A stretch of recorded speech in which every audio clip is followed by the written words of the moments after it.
And now, stand-up community subscribers and listeners from around the globe, it's time to Stand Up with Pete Dominic, where we ask the important questions that impact you, your family, and your community. Such as, if I upgrade my phone to a Pixel 6a, will there be a multi-layered poop emoji? And would it still be considered a formal letter of resignation if I leave the office with both middle fingers in the air and screaming profanities? And now, the podcast host who would never greet someone using inappropriate language unless, of course, you're a gopher, Pete Dominic. You are absolutely correct, sir, and the gopher has arrived, and I have been using all kinds of harsh language on he, she. I'm not sure it's pronouns, but I'm going to catch it. I'm going to catch it in the cage. I'm going to drop it off in the woods, and hopefully it will not come back. And no, I don't greet people with harsh language, only with love and a welcoming attitude, which is what I did yesterday when I went out and knocked on doors for the first time ever for a candidate. I've never done that. I have so admired those of you that have actually done that and made the phone calls. And I've just talked about doing it, but I got out there and I knocked on doors yesterday, and I gotta say, it was really great. Some people didn't open the doors. Some people were a little rude. Some people were really nice. A lot of old people were seemingly very lonely and happy to have someone just stop by. But the women that I went out and did it with were so awesome. They're brilliant, inspiring women who have mentored me in local politics and given me great advice and insight and have been supportive of me as well. And I really just shout out to Tina and Sherry and Samantha, who are amazing moms and women and have created a lot of positive change in our community. I was excited to be out there with them. It was fun. I was out there. We were talking, we were commiserating, we were shooting the shit. We were sharing so much, being vulnerable. It was awesome. I really enjoyed it. I highly recommend that you do it just for your own spirit, your own soul. When things seem like they are coming unraveled and chaotic and you feel like helpless and hopeless, which I think is a common feeling, doing something, anything, makes a difference. Making a phone call, sending an email, even if it's just a personal friend, say, hey, thinking of you. Like, just letting people know that you're here, that you admire them, that you're thinking of them, it can make you feel better as well. And so I highly recommend that you get involved with your local board of education, election, town council, whatever you've got in your town. I recommend that you try to get involved just for the sake of meeting and connecting with people in your community who care about the issues that you care about. It really does make a difference. It certainly has in my life. And we are just a few days away from our Board of Education election. And I'm going to be doing as much as I can between now and next Tuesday to help our candidates win here in Clarkstown, New York, where it's become very contentious over all of the same issues that you've seen nationally, from the books that are in school libraries, not even being taught necessarily, to obviously other lessons that aren't being taught, like CRT and all this bullshit and nonsense. And it's so frustrating. I remember talking for years about education policy with the likes of the brilliant Diane Ravitch and other educators and experts. And we talked about real issues. We talked about charter schools and class size and testing and so much more. And now we've got to argue about a thing that isn't even being taught, or we've got to defend diversity and equity and inclusion, which really were never very controversial. I mean, my mom was doing this stuff in the 80s in the Syracuse City School District in the 90s, and overwhelmingly people support it and thought it would help folks create more opportunity for advancement in all sectors of society, and especially in education. And it's not just diversity of race and gender now, gender, sexual orientation. It's also obviously a huge amount of it is just developmental issues that we all have. We're all on a spectrum in terms of learning. We used to call it gifted and talented to learning disabled, and generally talking about any of us who have any kind of issues with learning. And there's so many folks out there that have that.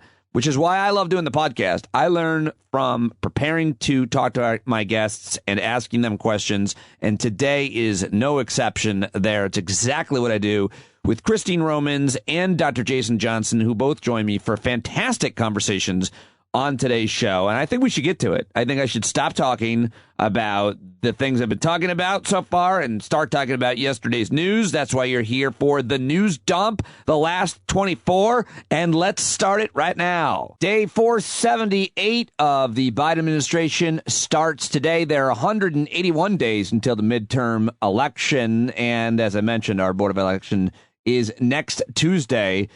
And yesterday, Senate Republicans and Joe Manchin blocked a bill to enshrine abortion rights into federal law. Republican Senator Susan Collins called the police over a chalk message in the front of her house asking her to support the Women's Health Protection Act. The pace of inflation finally eased just slightly in April for the first time in 7 months. I'll talk with Christine Romans about that on today's show. The House approved more than $40 billion in emergency aid to Ukraine. A New York judge released Trump from a contempt of court order. And Trump finally closes sale on his failing white Washington hotel. Several people who served as fake Republican electors in Georgia are cooperating in a criminal probe of Trump's efforts to overturn the 2020 election. And I'll have more headlines in the news dump. But let's start with what happened in the Senate yesterday. I've got a montage of a whole bunch of senators, Democrats and Republicans. I'm just going to mention their names and play them for you, starting with Senator Patty Murray, very outspoken for women's everything. She called out Senate Republicans on the Senate floor yesterday, and she warned what was coming next. They are coming after your birth control. They are coming after Plan B and IUDs. And right here in the Senate, they are talking about a federal abortion ban, a federal abortion ban. That means a ban even in states like mine where the right to abortion is now protected. Well, there you go. An ominous warning from Patty Murray. And you know who we should hear from is a man. I'd love to hear a man on this. This is Ben Sasse of Nebraska. He's supposed to be considered a moderate, reasonable Republican senator. It is deeply human and deeply compassionate to recognize the humanity of an unborn life. Scientific advances like ultrasounds give us a glimpse into the lives of the unborn, first in black and white and now in 3D, and it's going to be clearer and clearer over time what that little baby is. And any honest conversation about abortion must grapple with the fact that every abortion begins with 2 lives and destroys one of them. It's deeply wrong to ask Americans to participate in an act that they know takes an innocent life. Okay, thank you, Ben Sasse. I really needed to know what you said. I should apologize to you for having to listen to that. Here now is Amy Klobuchar from Minnesota, of course, a Democrat. The Supreme Court is on track to completely overrule Roe, stripping women of their constitutional right to seek an abortion. It will also be, I note, against the wishes of the somewhere between 70 and 80% of Americans who believe that this is a decision that should be made between a woman and her doctor. Not with Senator Cruz, not a bunch of politicians in Washington, but a decision that should be made between a woman and her doctor. 50 years stripped away of women's rights. All right, Amy Klobuchar. Now let's go to, unfortunately, another Republican. This one is from Oklahoma. This is Senator James Lankford. I don't know what he's even talking about. Equity, privacy rights, bodily autonomy, healthcare decisions, freedom to choose, reproductive rights, basic civil rights. All those are euphemisms for she dies. All right, got it. Thank you very much for that. Makes a lot of sense. Sorry, I took that out of context. Maybe it did if you heard the rest of it. That was so unfair of me. And now let's go to Ohio Senator, the gravelly voice, Sherrod Brown. Men often don't understand how women's bodies work and how preventive care like birth control works. This is not just about Roe. This ruling would open the door to all kinds of other government interference into people's most personal, private decisions. I would, and I've seen A state legislator in Ohio said if a woman is raped and gets pregnant, there's an opportunity for that woman. That was said by a sort of a typical far-right legislator in Ohio, and she's one of the leaders in the next step, what they're going to do on issues of women's health in my state legislature. It's important we act. I know there are other things we're going to do in this body, and I will support those efforts to make sure that women, not Mitch McConnell and Mike DeWine, make decisions about women's health. All right, there you go. Sherrod Brown. He might run for president. I don't know how he's going to do that with that voice. I mean, the SNL impressions are going to be so easy, but I do like that guy quite a bit. And his wife as well, who's a brilliant writer in Ohio as well. Her name is Connie Schultz. All right, here now is Senator Bernie Sanders on the Senate floor yesterday. Now, I get very tired of hearing the hypocrisy from the extreme right wing who say, to quote, "Get the government off our backs." How often have we heard that? Get the government off our backs. We want small government. Well, I say to those right-wingers, if you want to get the government off of the backs of the American people, then understand that it is women who control their own bodies, not politicians. During the COVID crisis, how many times have we heard on this floor throughout this country the extreme right wing say the government must not force us to wear a mask? How dare the government do that? Government must not force us to have a vaccine. We have the right to do what we want with our bodies. Well, of course, the vote went down party lines, with both Susan Collins, Lisa Murkowski voting against it, saying it goes too far. Joe Manchin said the same thing, the only Democrat to vote against it. But at least they took the vote, and the only reason is because Joe Manchin still does caucus with the Democrats. And here is the leader. It's Chuck Schumer walking out to the microphone and shushing people before he made his statement. Okay, we're going to make a brief statement. Now, the vote we just took,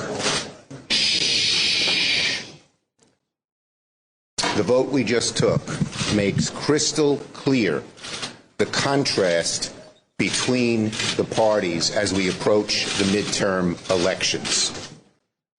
Vote, elect more pro-choice Democrats. If you want to see a woman have control over her own body, elect more pro-choice Democrats. If you want to protect a woman's freedom and right to choose, elect more MAGA Republicans. If you want to see a nationwide ban on abortion, if you want to see doctors and women arrested, if you want to see no exceptions for rape or incest. Well, plan to see that be the new messaging, I hope, because I think it'll be effective. And here is the Vice President of the United States. This is, of course, Kamala Harris. She presided over the Senate vote yesterday, and here she is after it was over. I just presided over the Women's Health Protective Act vote, and sadly, the Senate failed to stand in defense of a woman's right to make decisions about her own body. And let's be clear, the majority of the American people believe in defending a woman's right, her choice, to decide what happens to her own body. And this vote clearly suggests that the Senate is not where the majority of Americans are on this issue. It also makes clear that a priority for all who care about this issue, a priority should be to elect pro-choice leaders at the local, the state, and the federal level. Because what we are seeing around this country are extremist Republican leaders who are seeking to criminalize and punish women for making decisions about their own body. All right, and finally on this, I want to play for you Congresswoman Cori Bush from Massachusetts. She was on Joy Reid's show on MSNBC last night. I thought this was good. The thing is this. Opposition to abortion care has never been about babies. It's never been about children, because if it was, we'd have better resources for when the child is actually born. But so it's never about that. It's just about control. It's about who our government sees as fully human in this country. You know, and so it takes me to this, Joy. You know, there's a reason why we don't see sperm regulation legislation. There's a reason why we don't see mandated vasectomies. You know, the very idea that we would take away men's bodily autonomy, it's outrageous, like it's unfathomable. You know, but truthfully, sperm are busy. It's busy. Who's regulating that? Who's saying something about it? I didn't see the senator say anything about that. Where is that legislation? And there will never be that, especially if it's up to them, because they don't see that as something that's needed, because it's about control and it's not about children. That is absolutely right. Well said, Cori Bush, last night on MSNBC with Joy Reid. Now I want to go to President Biden, who yesterday announced new actions to boost production on U.S. farms to help combat global food insecurity during Russia's invasion of Ukraine. We have to keep investing in our farmers to reduce the cost, to reduce prices to consumers, and have the most productive, most efficient farmers in the world here in the United States. In fact, during my first year in office, American agriculture exports shattered all previous records. $177 billion last year alone. I remind people, my predecessor did not come close. And he went on to tout his capitalist bona fides and talk about why prices are going up at the grocery store and on farms. And as a big company's made massive profits, the prices you see at the grocery stores have gone up, and the prices farmers receive has gone down. This reflects a market distorted by the lack of competition. So last year I signed, one of the first executive orders I signed was that the competition, to make competition more available and level the playing field. And though through the American Rescue Plan, we're investing about $1 billion to help smaller meat processors expand their capacity, give farmers, ranchers, and consumers more options and at better prices. Look, I'm a capitalist, but capitalism without competition is not capitalism. It's exploitation. It's exploitation. All right, that's the president yesterday. Now I've got a few random clips for you. Here it is from Fox and Friends yesterday.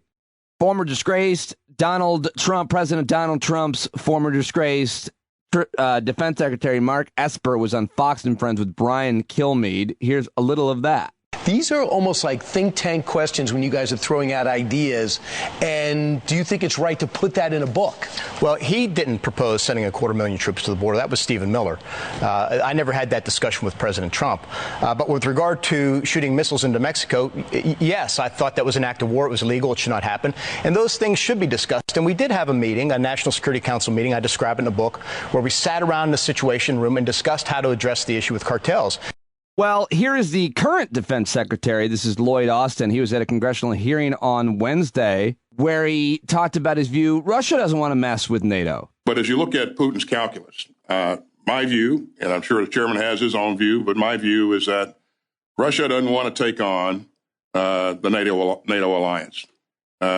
He's got, a number of troops arrayed in the region right now on the Ukrainian border. And he had some in Belarus and still has some there. But there are 1.9 million forces in NATO. All right, that's the Secretary of Defense, Lloyd Austin. And the final clip I've got for you here in the clip show, part of the show, comes to us from Canada. This is sent to me from our friend Carlo up there in Ontario, Canada. This is the Prime Minister, Justin Trudeau, getting attacked by the conservative, I guess, MPs. Is that what they call them, Carlo? And I think she accidentally said information, stop spreading information. I think she meant to say stop spreading disinformation. Anyway, this is what it sounds like in Canadian Parliament, and I love it. Stop spreading information and give Canadians a break.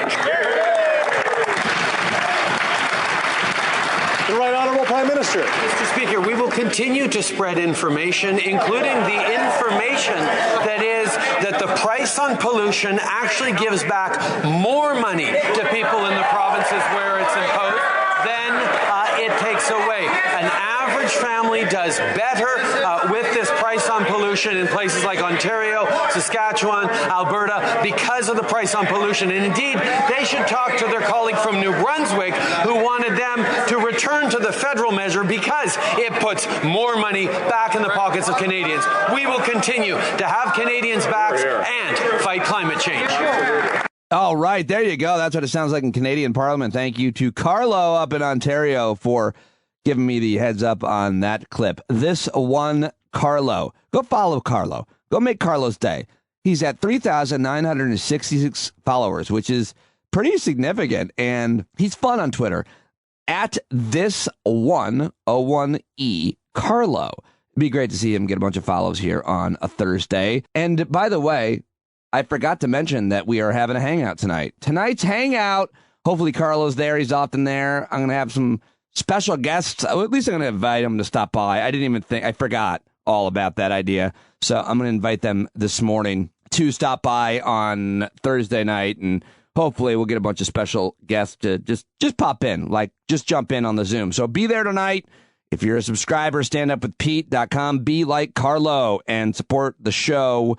Send clips, ideas, and of course subscribe with a paid subscription at standupwithpete.com right now. Okay. Now it's time to get to the news dump, folks. It's just a whole bunch of headlines, rapid fire style, introduced with a hilarious news dump jingle. And today's jingle is sent to Pete Coe, who tapes it almost every day, from our friend Kim Nyborg in Iowa.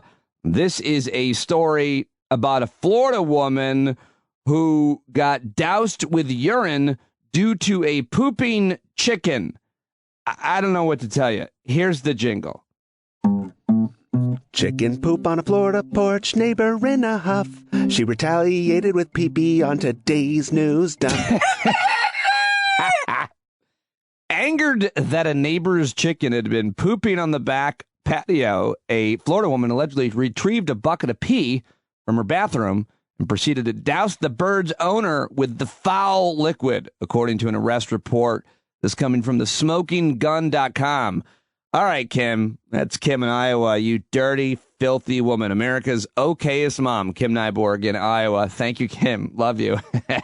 Good job, Pete, as always. Let's see what have I got for you. Well, I guess we can talk about the massive New Mexico wildfire that has leapt ahead with flying embers. More people in northern Mexico being warned they might have to flee as the largest wildfire burning in the United States heads towards mountain resort towns. Also fires in California. Coastal fire prompted evacuations in several homes that are ablaze in Southern California. The fire in Laguna Niguel had reached about 200 acres. Several homes were destroyed in Southern California Wednesday night as the what's being called coastal fire continued to spread. Let's move on to another story. It's, you know what else is on fire? American casinos. Well, they had their best month ever in March, winning $5.3 billion. Inflation may be soaring, supply chains remain snarled, and the coronavirus just won't go away. But America's casinos are humming right along, writes ABC News. The best month in their history in March, according to the American Gaming Association, which is the gambling industry's national trade group. I'm proud to say I didn't give them any of my money, but maybe you did. Tesla stocks have slid as doubts have been risen about Elon Musk's Twitter purchase. I don't know why I'm making up words. Sorry about that. It's super annoying. Anyway, Elon Musk's plan to buy Twitter has depended partly on how his investment in Tesla is doing. And, well, we'll see what happens. Okay? Sorry about that.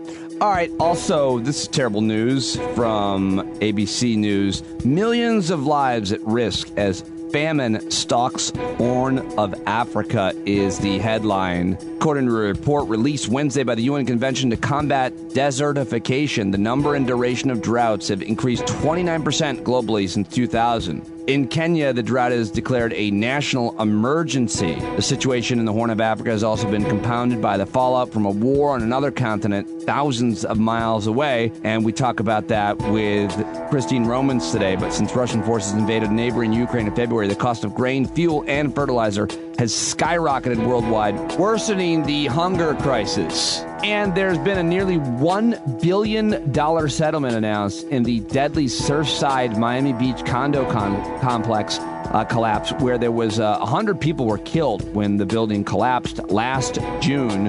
And now a $1 billion settlement has been reached in last year's shocking collapse of Miami Beach area condo building.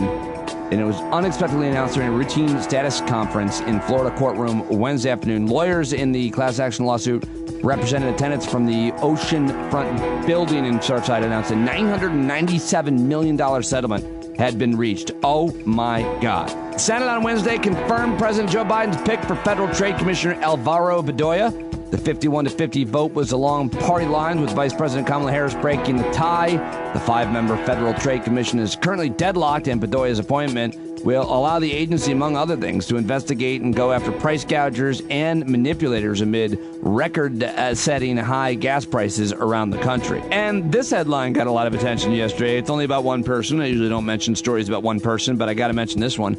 A man died of a heart attack after he was trying to bury his girlfriend's body after he murdered her.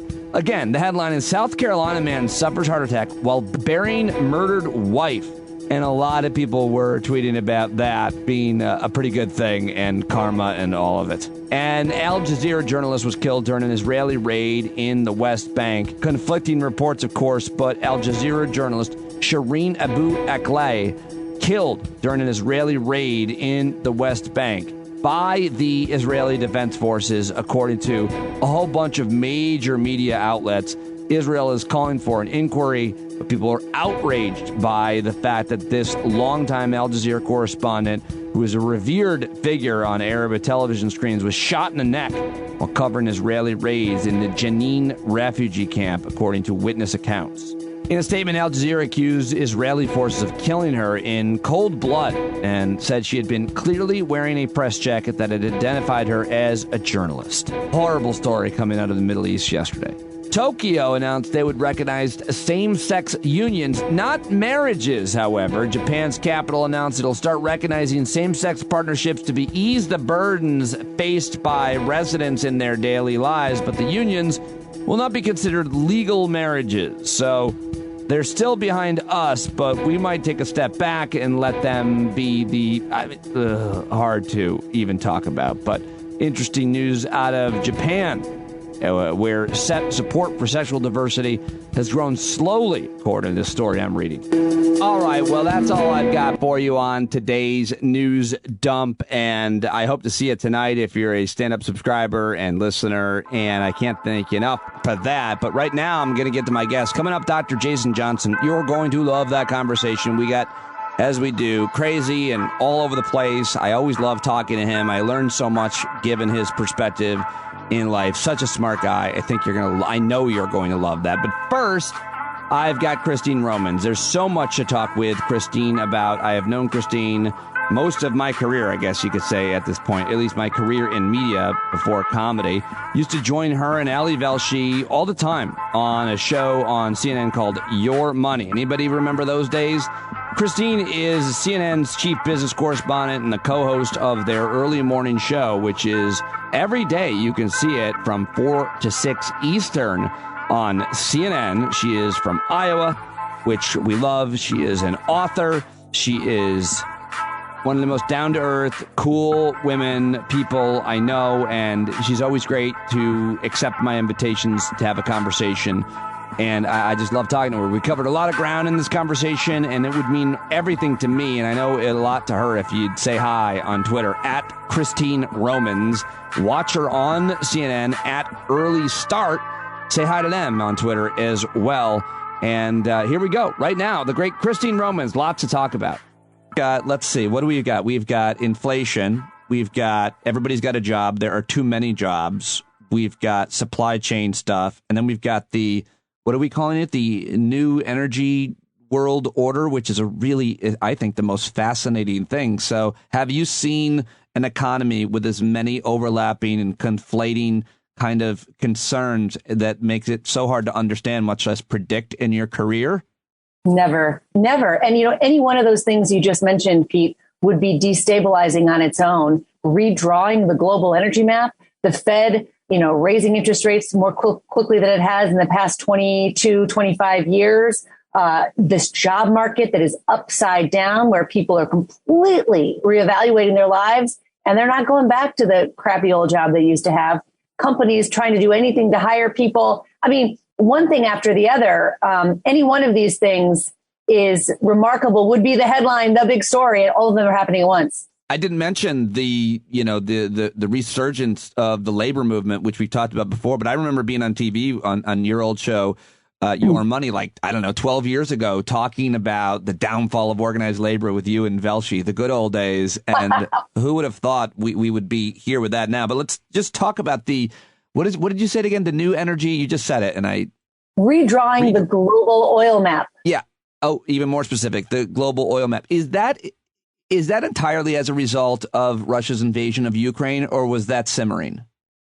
No, I mean, I think that Russia's invasion of Ukraine has just really it's the biggest change I've ever seen. And I mean, you look just today, Ukraine was cutting off some supply, some flow of Russian oil through Ukraine onto Europe. It's unclear whether that's the Russians who are stopping it or the Ukrainians who are stopping it. But whatever it is, this fossil fuel lifeline that Europe has depended on, I can't believe Putin's aggression in Ukraine is going to spark more change in how we use energy and where we get it from than 25 years of a sustainability movement and efforts to reduce reliance on fossil fuels. I mean, it's amazing what a bomb he has dropped, literally and figuratively, into how the world uses oil to run.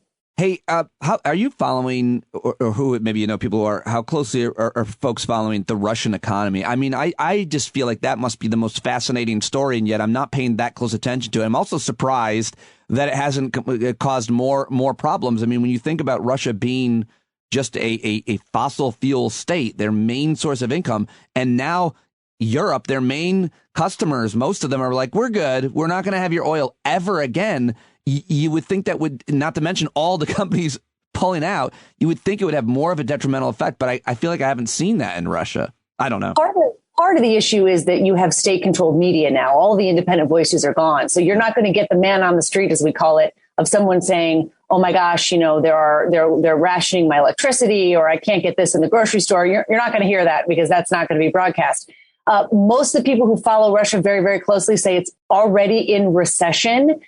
Several of my best analysts say, it will be a depression for Russians, and that Vladimir Putin is very carefully and cleverly making this America's fault, America that is killing the standard of living in Russia. So it's feeding into a nationalist thread there. So instead of this idea that, Putin has caused a depression in his country. No. The U.S. and her allies has caused things to be bad for the man on the street in Russia, and it actually just emboldens him. So it's a really lose-lose situation for Russians. Yeah, no, great points. Yeah, really, really important point about the media and the fact that they, nationalism is often created in wartime, especially when you can manipulate the media that way. All right, let's come quickly, not quickly, but I feel like the most important thing.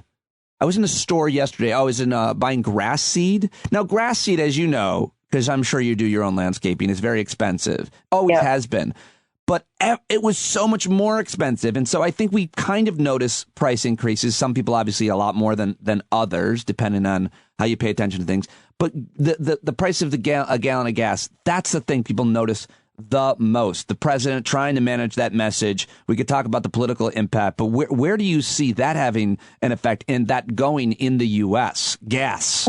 It's a real field economic indicator that is a real problem for the White House, frankly. Yeah. I mean, this week we hit Democrats, a record and then a record and then another record. And, it wasn't long ago, Pete, I went on the air. I went on the air after talking to AAA and Gas Buddy and all these energy analysts when oil prices were falling about 4 or 5 weeks ago. And the conventional wisdom was you'd have below $4 a gallon gas by Memorial Day. And that has not happened. That has not happened. And I think you have to just understand that the path of least resistance for oil prices and energy prices is going to be up. They're not pumping and refining oil. They're just not pumping and refining enough of it. They're still in kind of pandemic mode, and they don't really believe that all this demand is going to last forever. And so they're not really pumping as much as they should. It's a global problem. It's this, and this is not something the White House can fix. And in that piece I wrote this week, There's no silver bullet here. There's a bunch of little levers that the White House can move and has done more than I have ever seen in terms of releasing strategic petroleum reserves and trying to waive some environmental, and you can argue about this, environmentalists don't like it, but waive some of these environmental regulations so that you can sell different kinds of blends all summer, try to help drivers. But this is a really tough, this is a terrible hand of cards that the president and the White House have been dealt here on energy. And it's Russia, Ukraine. I mean, that is really a big thing here. And, I think you can step back and do like sort of a history lesson. Remember Fukushima and all of this concern in Europe about nuclear energy, a dozen years ago, and the wholehearted investment by Germany and some other countries into supplies from Russia. Boy, in hindsight, it really makes Mitt Romney look right when he was running for president. He said the biggest problem for America is Russia. And so many people said, well, he's out of touch. Yeah, it was prescient, wasn't it? Yes, it was. But what's also crazy about that is, quote, traditional Republicans, and I mean, I don't know, the last 10 years before Trump, maybe, are still concerned about Russia. The MAGA Republicans, the Trump Republicans, aren't nearly as concerned about. That's the most fascinating development. All right, when you say, they. Wait, and I agree with you on that. That's why I've said for a long time that the Trump MAGA movement, if you want to put it in the traditional Republican pro-business kind of mindset, that was like a hostile takeover of the Republican Party, sure, right? No doubt. And it really was. And it's under new management, and it's private equity, not the traditional, the traditional board. And that would be the metaphor I would use. Yeah, and there's plenty more that are accurate. When you say they aren't pumping and refining, are we talking about the oil producing states, OPEC? I mean, because there's nothing. Sometimes you hear arguments that if only we had more oil, or rather pumped more oil, if only we built the pipeline and so on, it seems like that's mostly BS. But when you're talking about they, you mean mainly... I mean the oil producers, yeah. OPEC plus, OPEC and its the big allies and producers together, it's a much bigger group, and they get together every month, and they have been and they have bumped up production just a little bit, but they're still nowhere where they were before the pandemic hit. And now remember, and I'm making no excuses for energy companies, believe me, but do you remember when oil prices went negative 2 years ago? Yeah, I covered it. It was negative $30 a barrel for oil, meaning that you had to pay, producers and energy companies had to pay someone to take it away from them because there wasn't enough demand. So a lot of this is the pandemic snapback that has just got heads spinning here. And it's just going to take a long time to iron it out. Yeah, man, it'll be interesting when oil markets are not as dominant as they are, because it's such a crazy market to watch. You talk about in your piece at CNN, what can be done. And you just said there are no silver bullets, but you mentioned a few different solutions that are risky politically and not necessarily going to be effective, but that economists are suggesting. You write there are a variety of levers the White House can pull, many with drawbacks. And frankly, you need Congress, too. And that seems to always be the main caveat. But some people recommend ending the Jones Act, more immigrant worker visas, expand child tax credits so low-income families can afford high costs for gas and groceries. Tell me a little bit about any of these. Well, and the other one is drop the tariffs, the Trump-era tariffs on China. I mean, you got tariffs on things like, clothing and bicycles and consumer goods. And they have eased some earlier this year, but you got, I think, $350 billion worth of imports that have essentially import taxes on them. And who pays for those? The consumer pays for those. I argued this all through the Trump administration. He said China was writing a check to America for these tariffs. It's completely backwards. American consumers pay for tariffs. So there's been a big push by a lot of the retail groups and a lot of big business groups that just drop those tariffs, Mr. President. And that could give a little bit of relief. It won't solve the problem, but it would be something that they would like to see. But don't forget, also those tariffs were to punish China for, decades of really bad trade behavior. So it could be that this White House agrees with the Trump administration on holding China accountable, doesn't want to drop those tariffs. But that's one thing.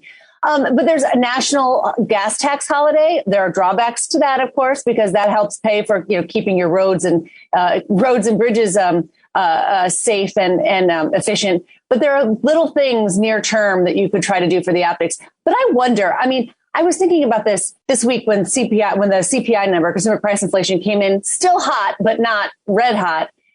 If if the inflation problem fixed itself overnight, I think the American psychology right now is just so defeated and so dour. A really good friend of mine at Reuters, who is their big economics editor, he calls it the sourpuss economy. No matter what, we've had 2 years of mass death, and now we're taking our family to Rome for the first trip for whatever, and the plane tickets cost 40% more. Just no one's going to feel good about anything. Time will heal all wounds, and we just need more time. Unfortunately for the Democrats and Joe Biden, they don't have a lot of time. Yeah, time and politics don't necessarily always correspond, of course. But what about the pandemic supply chain issue? Is there any way? How do you watch that, Christine? How do you watch it and say, this is where it's at this week? This is where these products that are exported from these countries, it seems like everything seems to go through a shipping container through China. But how do you watch the supply chain issue and know accurately how to communicate where we're at with it? Where are we with it? It is the biggest. It's. I don't know if you can use bad language on your podcast, but it's a shit show, and it's a terrible, terrible exclamation point on the end of 30 years of globalization, right? We went to this just-in-time inventory where companies could be so lean and they could get their stuff from all over the world, and they could source the cheapest supply and cheapest labor all over the world. And that made really low consumer prices, and people in this country felt middle class or above, even though wages weren't rising. And now the whole thing just blew up. I mean, 30 years of globalization just blew up, and that is the supply chain mess. And I don't see it getting very much better. I mean, I'm worried now about these COVID lockdowns in China, and if they've spread to other cities, I mean, that's going to, there are people who are locked in their apartments in Shanghai right now. They are not going to a factory where they are building consumer goods to be shipped to the global market. And America still does really rely on those consumer goods. So I just think part of this inflation story now is that we're not going back to the way it was at the peak of globalization, where you could get a T-shirt for $2.10 right away in 15 colors, for whatever you wanted, whenever you wanted it. People now are realizing that these supply chains are really badly snarled. To fix them, you're going to have more domestic manufacturing, which will be good for national security and for wages in this country. But those products might cost a little bit more. Crazy to try to understand in terms of the timeline, if and when it comes down. I mean, it's hard to understand too where companies think they can price things and not turn us off, because everybody raises it. Here's the thing. They're raising their prices and people are still buying. Sales are still going up. Earnings are going up for these companies. And you hear all these CEOs on their earnings call saying, we've shrunk the package. We've raised the price. We've done this. We've substituted for cheaper, cheaper ingredients or whatever.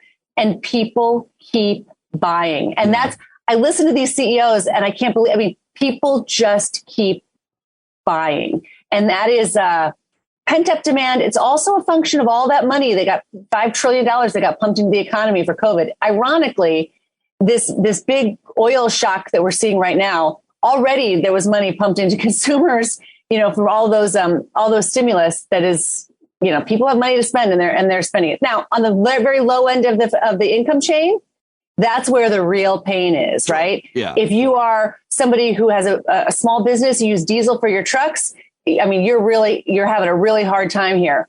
But in general, the American consumer is literally can't find all the stuff they want to buy. They are coming out of the pandemic, spending. Yeah, you wrote that in your piece, and it's like, I guess people saved money, and then obviously, most folks are working. Let's talk about the job numbers. I mean, last April, what was it, 500,000 jobs, good job numbers, and talk to me about this economy, because you write the U.S. job market is strong. The jobless rate is near a 50-year low.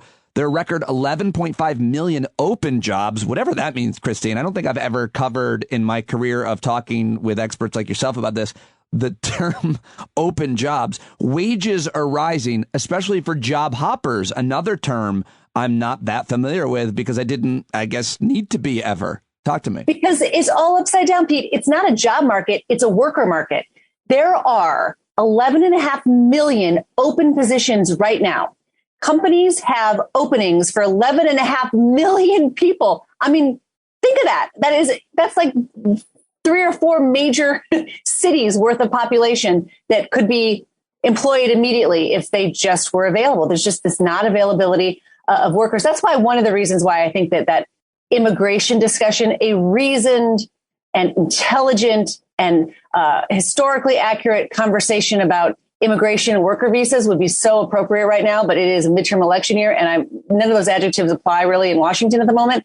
But if you're going to be complaining about higher prices and not being able to find workers, have to give them more wages, we got to be talking about the immigration side of that story too. So it's such a good point. And I remember in 2013 when comprehensive immigration passed a very divided U.S. Senate, and then John Boehner didn't take it up for a vote because he thought they would no longer have this wedge issue. Yet every single special interest wants immigration reform to get those workers in here. I mean, there's no special interest against it. It's a crazy divisive issue on media and in politics, but not so much certainly with the Chamber of Commerce, the agriculture industry, and everybody else who uses that labor to make money, to keep prices. I listened to an interview on CNN a day or two ago that was a farmer. I think he was in New Mexico. I can't remember.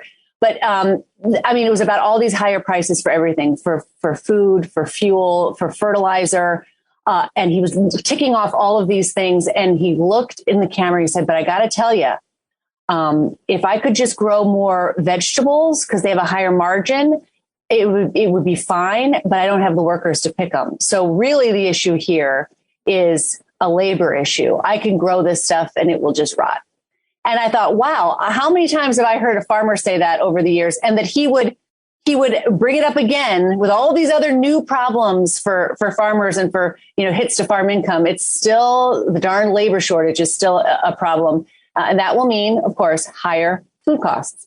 And I'm really concerned about, I'm really concerned. The Treasury Secretary, Janet Yellen, there's a humanitarian crisis coming with food to the Middle East and Africa.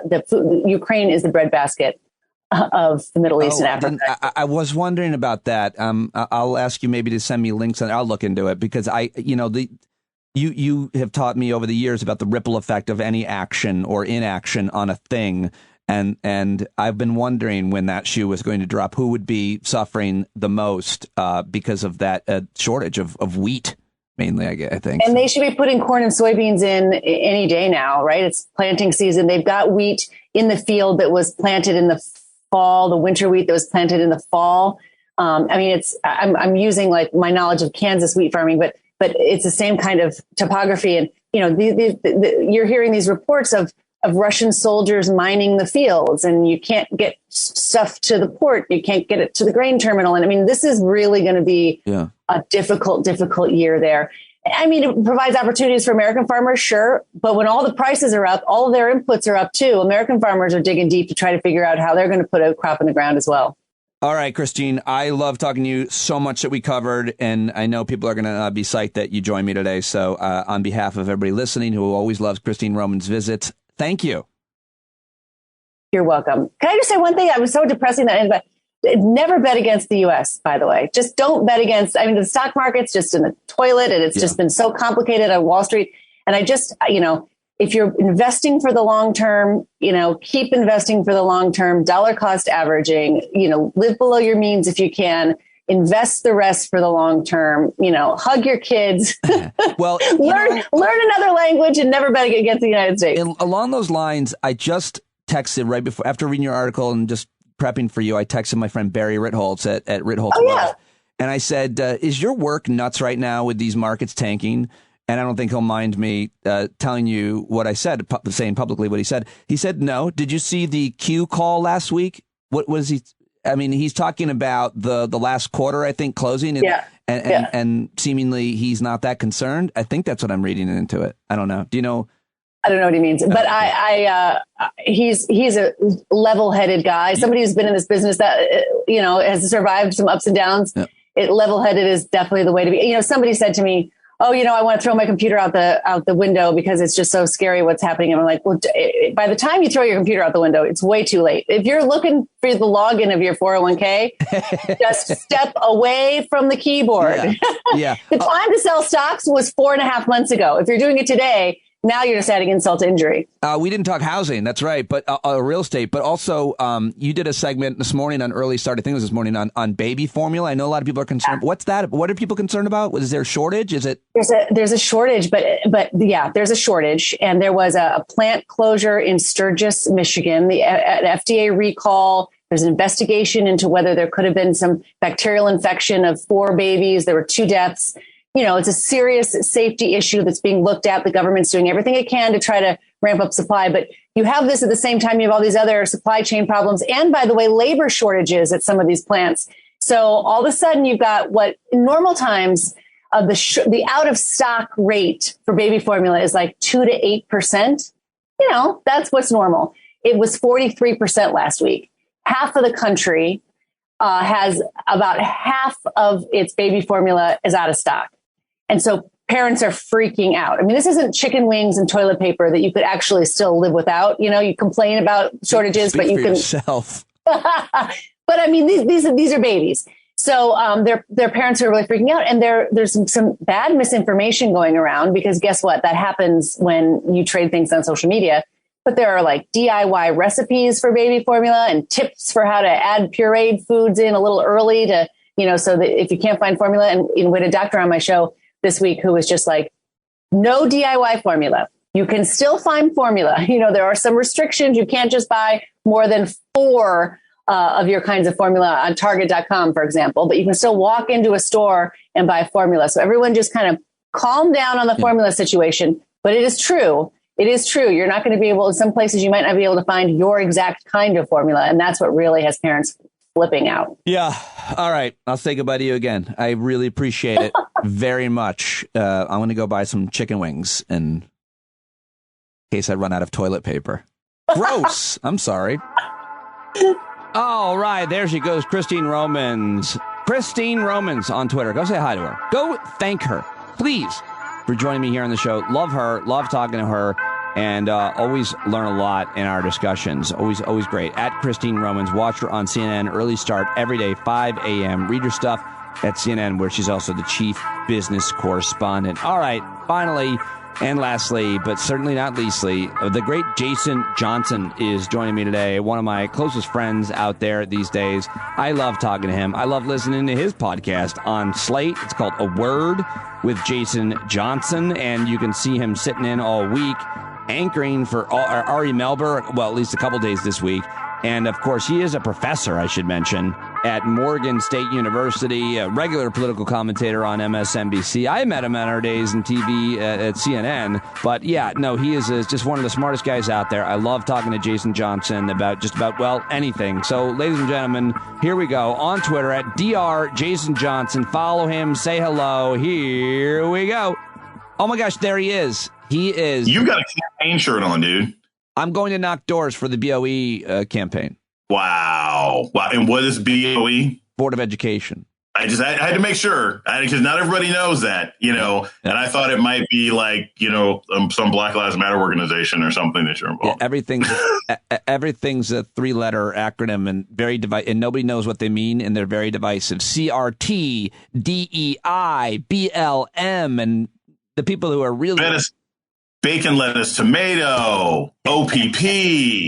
I mean, just opposition research, all of it. Yes, it's terrible. So, listen, you and I are talking midday. You're in what looks to be a very old T-shirt, and then you go on MSNBC with a snappy suit, and you anchor the hour. You are killing it on TV. So first, thank you for slumming it with me in your PJs. But I kind of want to talk about some of the what you've been talking about on TV. You're sitting in this week for Ari Melber, yeah? Yeah. So I'm sitting in for Ari. Wednesday will be the last night. I think he's on vacation. So I'm going to say this about my shirt, and then the TV thing, and then something else. This amazing realization I have come to lately. Okay. So the shirt I'm wearing is the Princeton Review, which I used to work for them. When I was a broke graduate student, I taught SAT, GRE, and NCAP prep for $25 an hour as a test prep person or whatever it is. One of the best jobs I ever had. I've told people all the time, it's mostly subsidized now. Like if you want your kids to take, SAT or ASAT prep or something else like that, your school pays for it. But when I was in school in the 2000s, early 2000s, you had to pay for it out of pocket. So this is a reminder of my days of poverty. The T-shirt itself reminds you, it keeps the perspective as you go on primetime television in a very, what looks like a very expensive tie. I have a wonderful stylist, Ivania Easley, in Atlanta. I think I've mentioned before. You have a stylist? Yeah, man. I have to. You guys should see Pete's expression. Like, what's happened to my boy? Dude, I've had the stylist for like 8 years. Honest to goodness. And the reason why is because my manager is like, you don't know how to dress. You have a bank account? You got a car? You got running water? What the hell is wrong with you? I don't know you. Nope. I don't know you. Nope. You said two things that you have that most people don't have: a stylist and a manager. You're not an everyday man anymore, my friend. I'm sorry. You're a stylist and a manager. But go ahead. I've had the manager for a long time, and what is funny, you look at like old videos of me back when I was sort of in graduate school and I would appear on local TV or whatever it is. Dude, I was wearing clothes. I was literally wearing clothes. So this is the trick. I'm sure some people listening know this. Is like when you're young and you're broke or you're in graduate school because you're paying tuition and everything else like that. If you need nice clothes, I mean, you can save up for really nice clothes, or you go to Goodwill on the rich part of town. The rich part. Yeah. Yes. Look like a remotely presentable human being. That's a very important life hack. Maybe I got away with it because for any number of reasons. But when I met you, we met through being on television on CNN together. And at that point, I had a contract there and I was on at night. I was on all the time. But I didn't even know at that point to have a stiff collar on television. I didn't know I had a jacket from the Gap. I mean, I never really knew what to wear in that box on TV. So I think that your investment seems to have paid off because you've done well, and I'm in a shed. To be fair, to be fair, you are a PhD, and I'm a comedian with an associate's degree. So there's something there too. Anyway, you interviewed. I mean, technically. Like, it was always hilarious that I had any business being, next to you in a box or anybody else talking about. It was me, you, and Will Kane, man. Those were the glory days. Well, me, you, and Will Kane did some. We were on together at least 4 times, which might be a record for like anybody who I was on the air with back in my CNN HLN days. So yeah. I don't want to reminisce about some of those days. But you were on, I think it was last night on MSNBC, and you interviewed Jim Obergefell. Yeah, that was last Friday. And then last Friday, because my tweets come out sometimes days after the show. So I interviewed Jim Obergefell last Friday when I was guest hosting for Joy.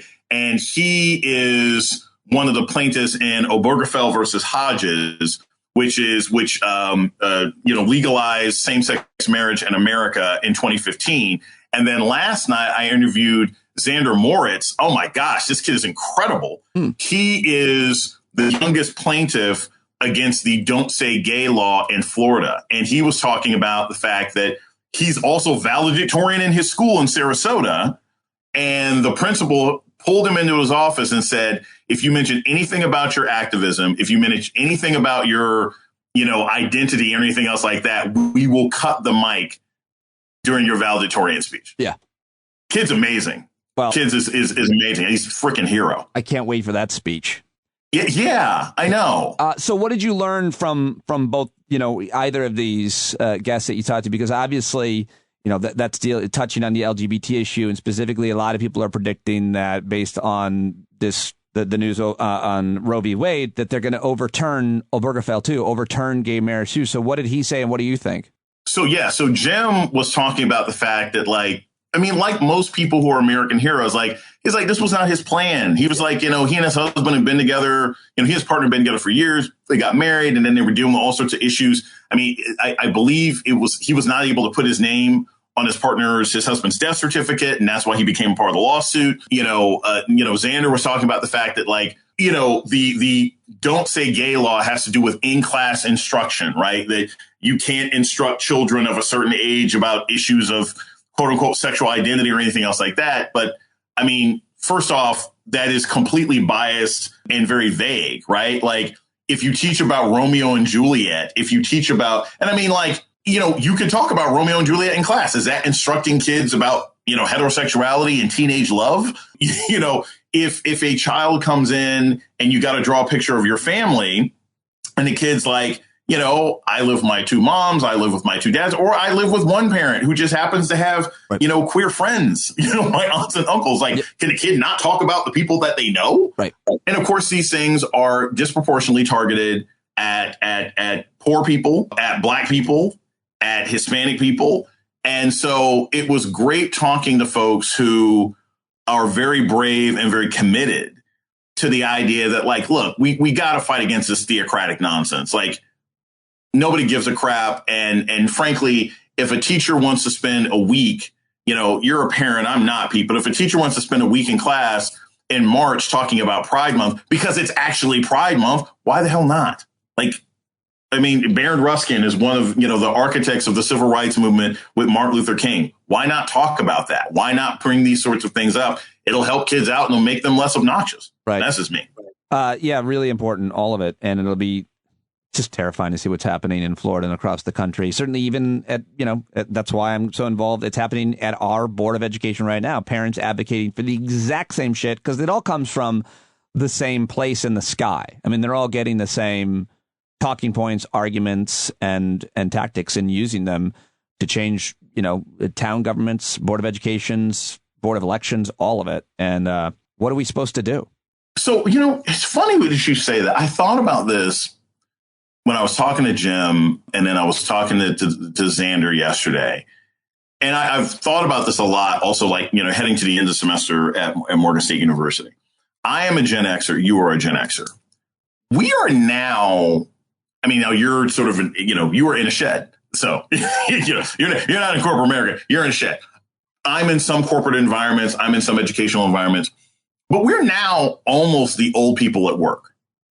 There are two generations below us in the actual workplace.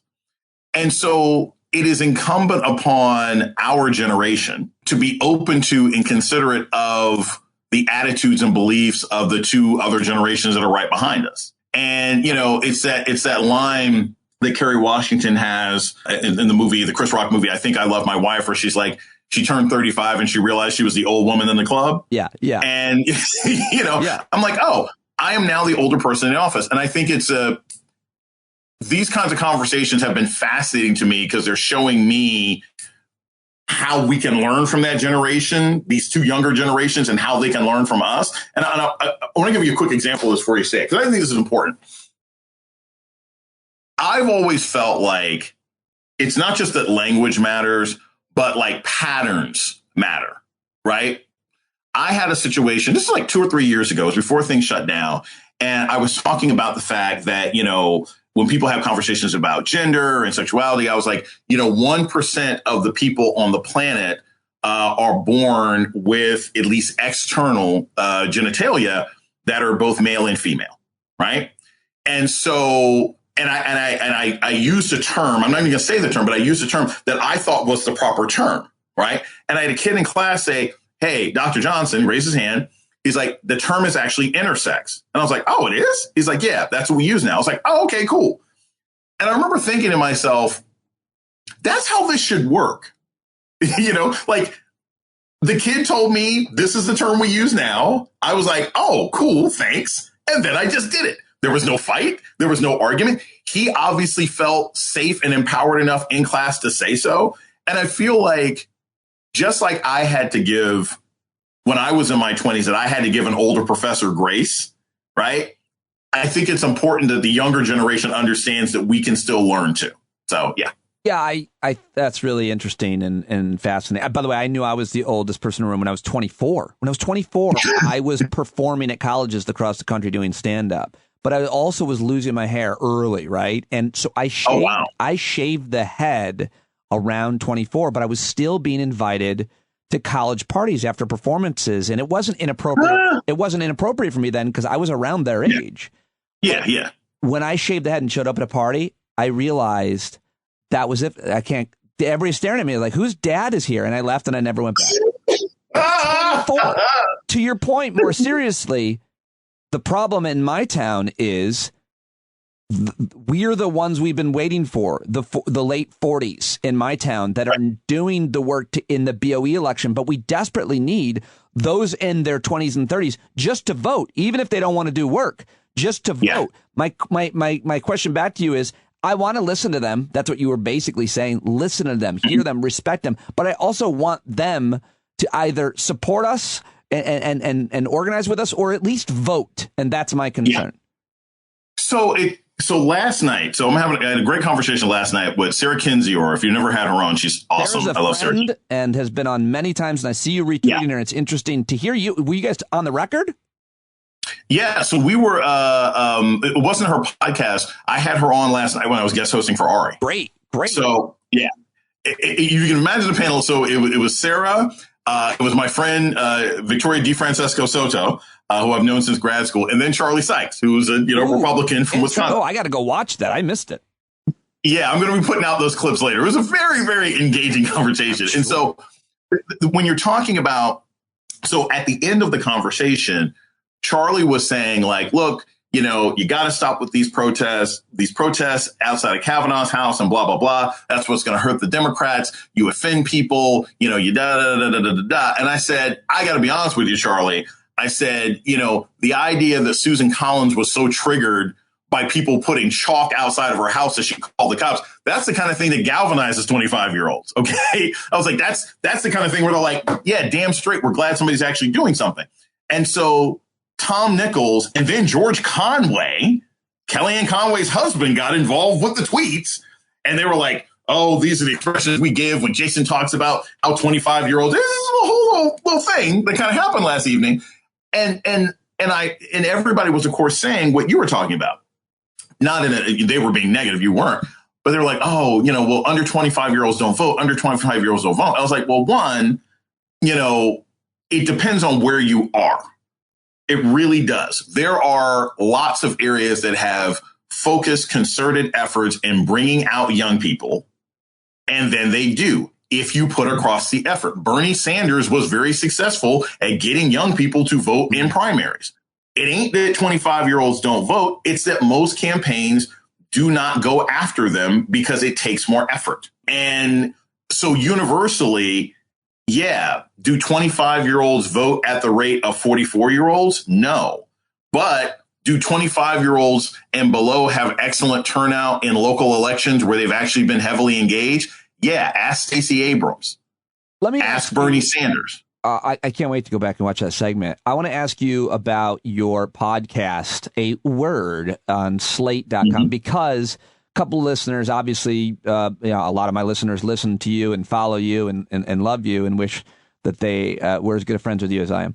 But you, they told me I've got... you and Karen have a thing, man. You and Karen have a thing. We have a special bond. Karen Madison, me, and Jason Johnson.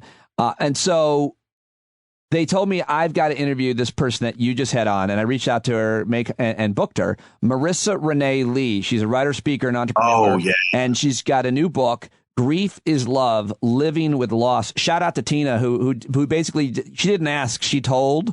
So I booked her, and I'm very excited. But tell me about this woman and her work and what, your conversation. And people should go listen to that on Jason's podcast first, and then I will steal all of his questions and do an even better interview.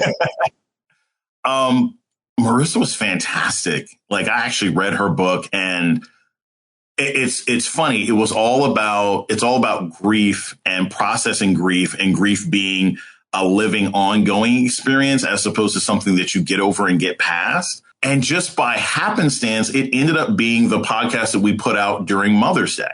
It was kind of an evergreen, but it was like, we can put this on Mother's Day because we had these other political things we were talking about.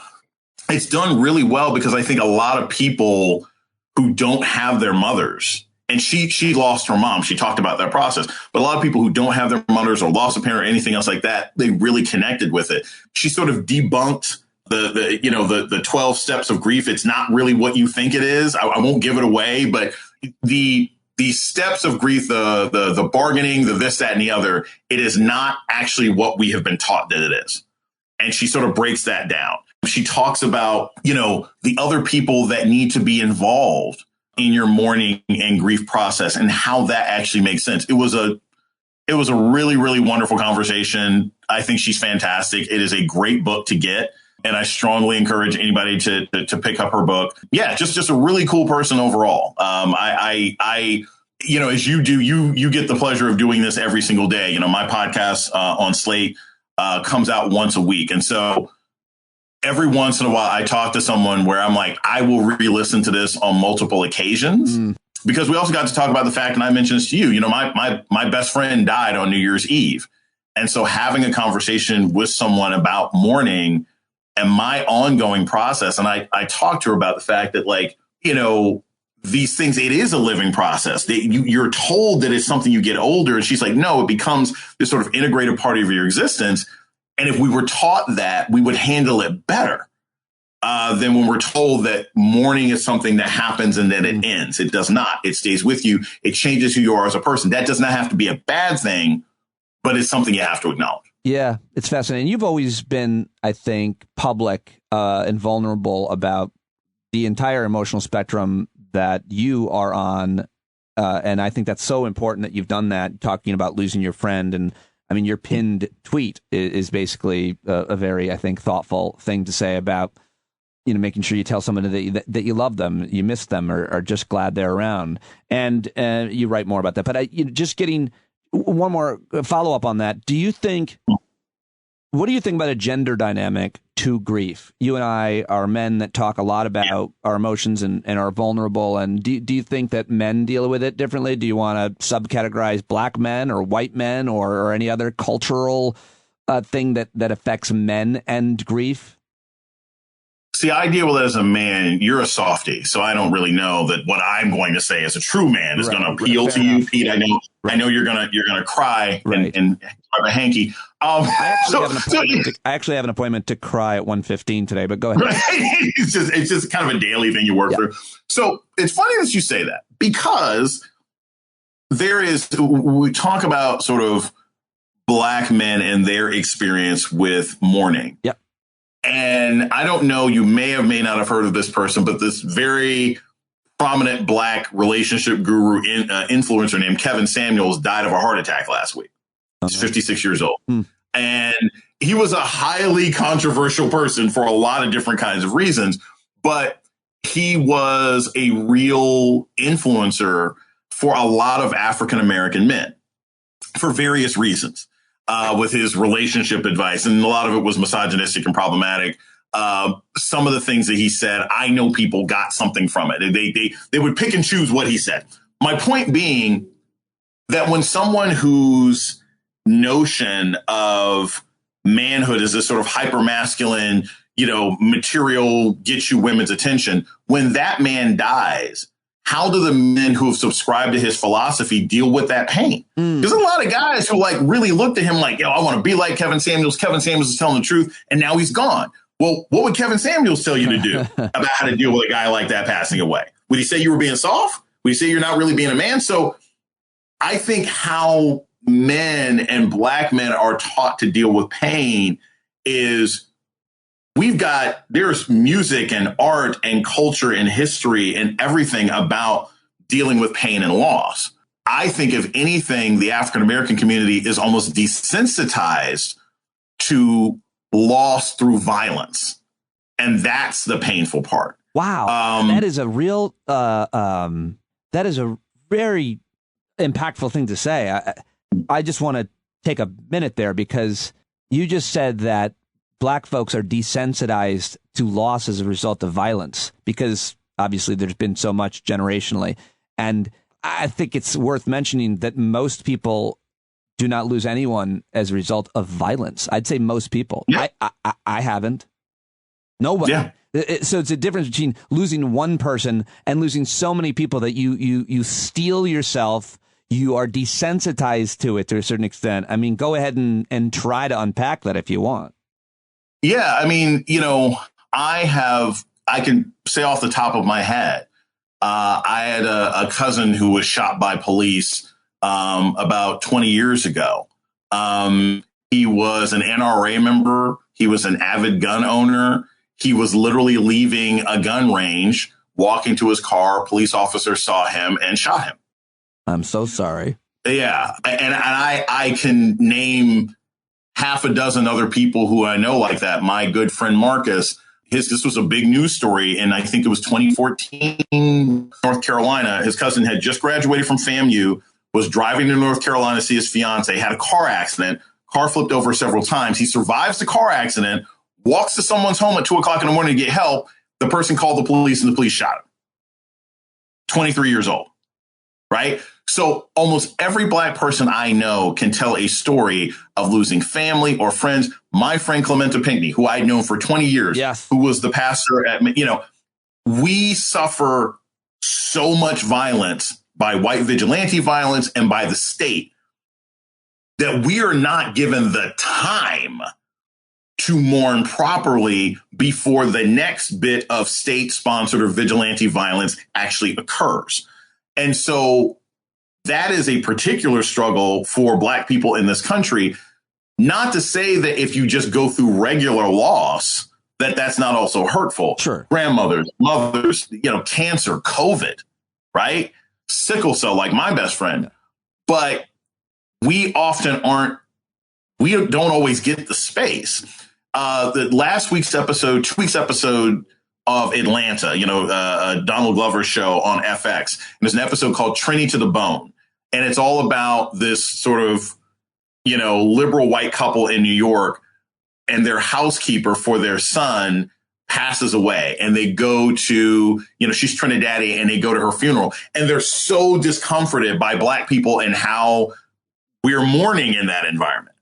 And, and there's this great scene at the end because it erupts. It's comedy. So it erupts into this strange fight and people are yelling and there's fighting, whatever.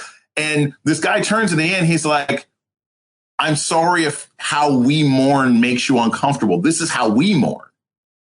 And this white couple just, they can't get it. They don't know what to do, And I think having the spaces to be sad is something unique. It's something unique to every single culture and community. But when your death is made popular culture grist, when Black people getting shot on television is the nightly news story, and then you got to show crying moms and crying dads, your mourning doesn't get to be private. It doesn't get to be personal in a certain way. Wow. I love the insights, and I really appreciate everything you just said and everything you always say. And by the way, it's never to lessen, so often I think white people, I just had this argument with somebody, act like, oh, what about us? You think it wasn't hard for me?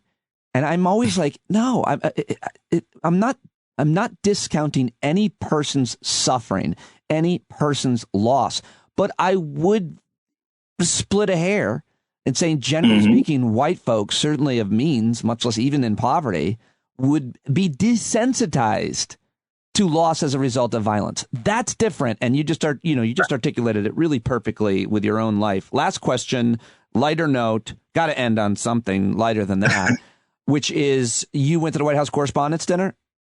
I did not, thank goodness. Oh, wait, were you there in Washington?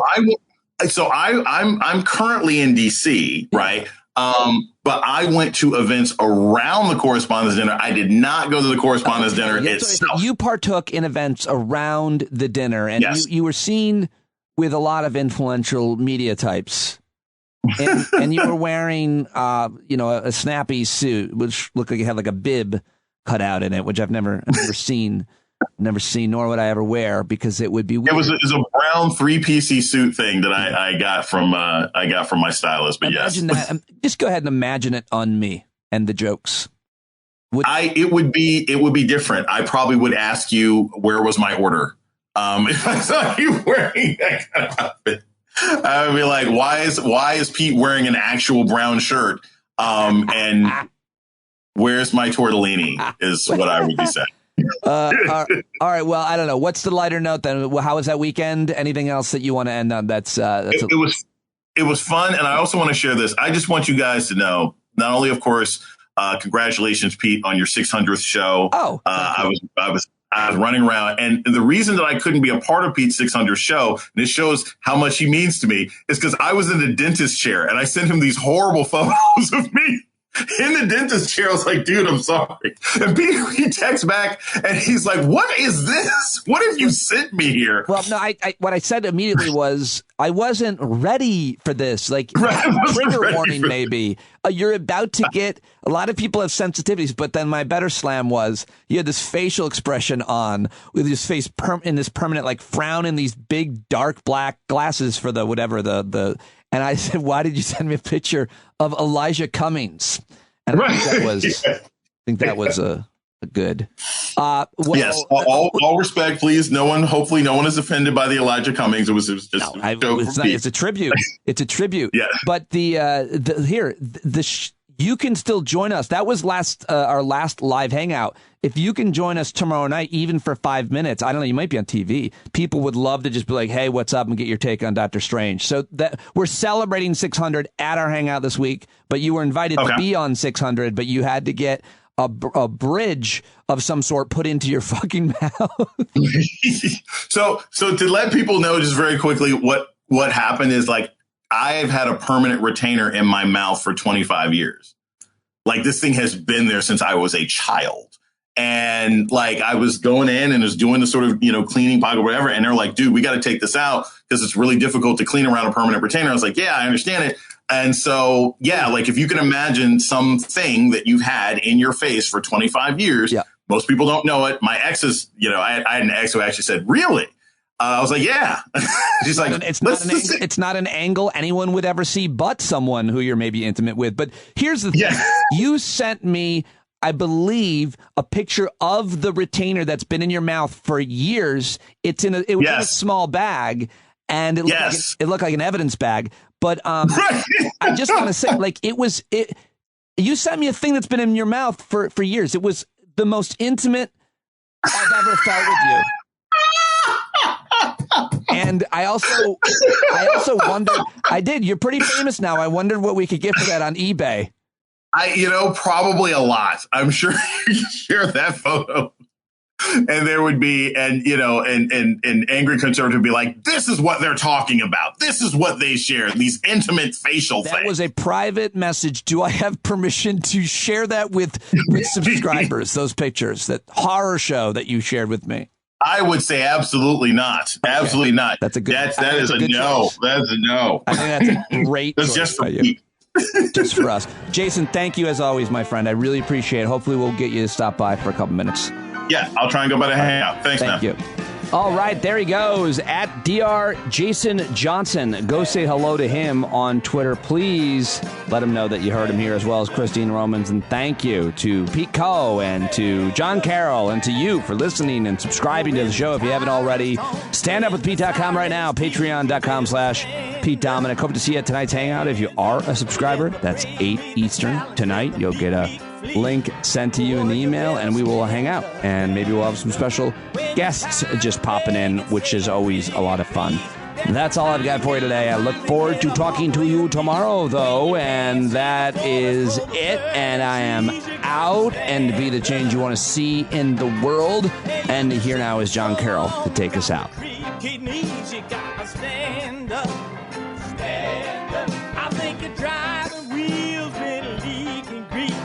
Boy, you better stand up. Stand up. Well, there's a whole lot more of us who know what's right. They'll keep right on ignoring us if we keep sitting tight. You got to open up the window to let in some light. You gotta stand up. That's right. You got to rise up. You got to stand up. You gotta stare the devil straight in the eye. We got to let him know it's his turn to go. All you hear is a lie. So get up off of your butt, get down off of your fence. Even if it ain't a very friendly audience, well, they'll begin to listen when you start making sense. And you stand up, stand up. No need to point your rifle to defend your town. Just stand up, stand up. You know they can't deny you what you're laying down. Boy, you better stand up. Stand up.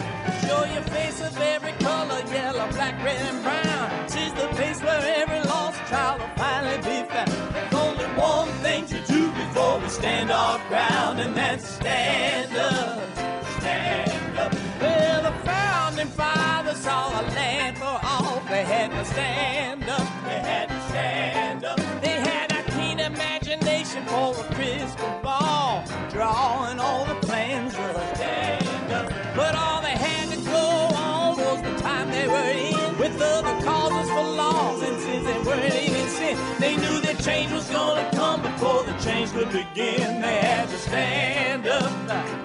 All right, they had to stand up. We got to stand up. We got to look the devil square in the eye. We gotta let him know it's his time to go, and make it clear when all we hear is a lie. Why you lying awake wondering where the money all went? It'll be the cost of freedom that'll go unspent. You can see him flee the scene of that experiment if you stand up. All right, we got to speak up. We got to reach up and raise your voice in every way you know how. Don't be toes up. You got to show up. Ain't no better time to do it but now. No need to pledge allegiance to no wanton tribe. Rise up, show obedience to the voice inside, and listen well, and it'll tell you not to run and hide. It says stand